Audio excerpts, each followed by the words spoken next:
Assalamualaikum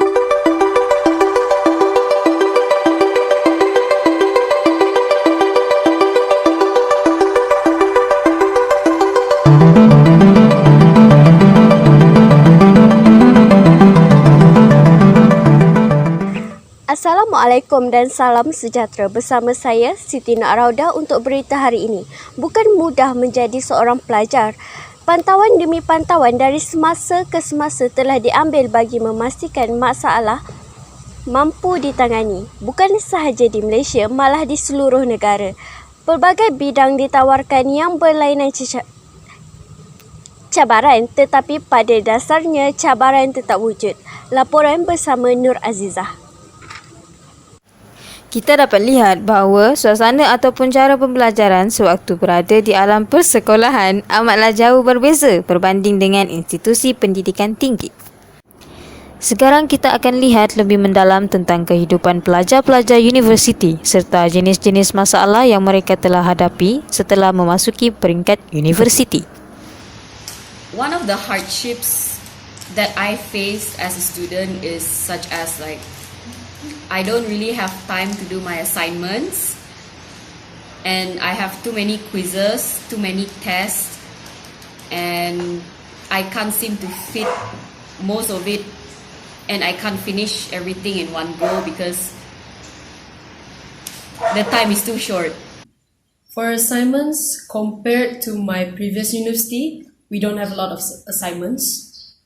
Even for 1 month, you probably would only have 1 or 2 assignments.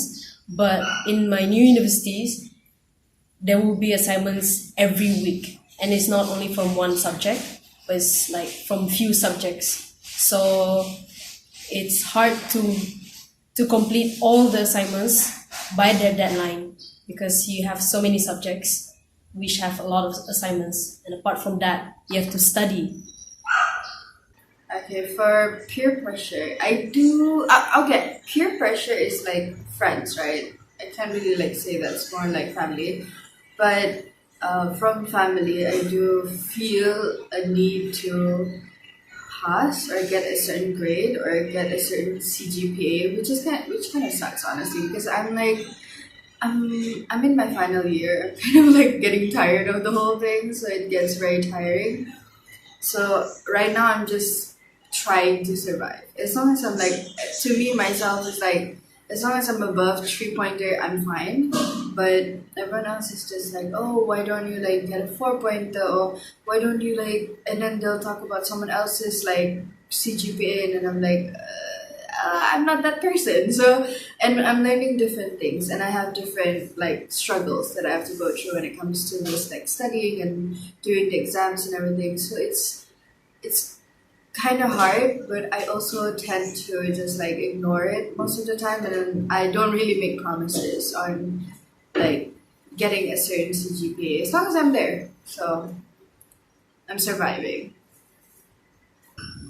One of the peer pressure for me is trying not to let the fact that some of my friends, some of them complete diploma or some of them already finished their degree, so I'm trying not to let that affect the fact that I haven't finished my degree and I keep on failing my subjects. So that's one of my peer pressure to pass. I only have problem with one of the lecturer that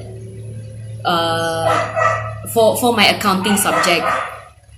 He just reads from the slides and it makes it hard for me to understand because accounting, you need to do the the exercises to understand more. But for this case, he just reads from the slides. So yeah. There are some who would teach very kind of based on the slides. So they would put on the slides and then they would be oh, you can read that. So it's very limited, what we actually know. And also because of what I'm learning, especially psychology, we're basically only learning the theories instead of practicing it into the real life situations, which kind of limits our knowledge. So that kind of sucks, I guess. So when it comes to just understanding it fully, it's kind of impossible. Kita telah temubual beberapa pelajar daripada pelbagai universiti serta pelbagai bidang yang telah dianjurkan daripada universiti tersebut. Seperti yang kita tahu, terdapat pelbagai latar belakang pelajar. Ada yang datang daripada timur, barat, selatan dan utara. Kita akan bahaskan tentang masalah pelajar yang menghadapi kesusahan dari segi kewangan. Mari kita lihat dan dengar luahan isi hati seorang pelajar yang menghadapi masalah kewangan apabila belajar berjauhan dari rumah dan keluarga. Mari kita lihat. It's very challenging to be far away from home because you have to learn how to be independent. Your parents are not always there, so you have to do a lot of things on your own, and you have to pay your own bills. You have to buy your own groceries or like basic needs like your toothbrush, toothpaste, stuff like that. And because you have to live on your own, you have to be able to manage your money efficiently lah. Because if we don't get paid very much for part-time, and if you don't spend your money wisely, you might not last until the end of the month, so you'll be like gasping for air basically for like basic needs. I guess the financial problems mostly, and I guess because I'm in a different place that's not home, so it's kind of hard to communicate at first and to make new friends and stuff like that. So I think most of the things that I do, either if I really want to like stretch out the amount of money that I have currently, I would like eat a bit. Like I would always just eat at the cafe, or I'll go just get something that's like less than 10 ringgit a day. Kind of like I'll be in the room for the rest of the day, and then I'll just come out once to eat, and then that's it. Or sometimes I'll just like not eat if I'm really like on the edge of everything. But sometimes I do try to like sell whatever that I don't need anymore, whether it's notes or books or even clothes that I don't need anymore, and just kind of like get something. So yeah. A paper would cost 3,000 ringgit.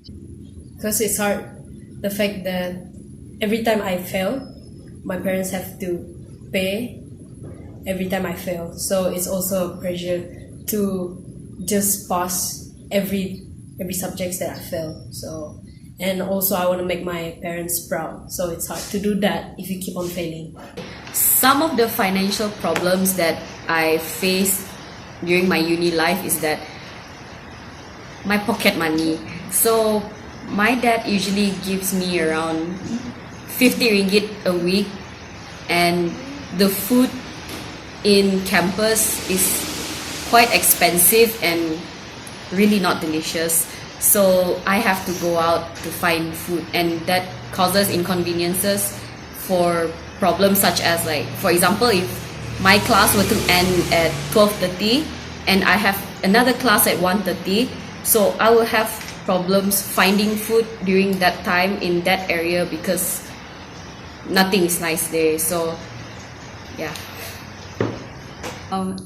It's very expensive to send money over, so when we need our bills to be paid, they have to send in a lot at once, and because of the currency exchange, it takes out a lot from them.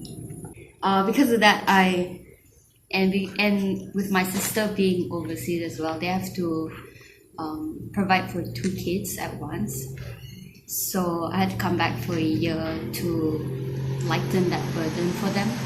And because of the gap year, it puts me behind most of my friends. And in college, my friends were like my support. And knowing that I won't be able to graduate with them is sad. And if we were in the same year, we could go through the same things and the same struggles of being like a junior or senior, stuff like that. Yeah.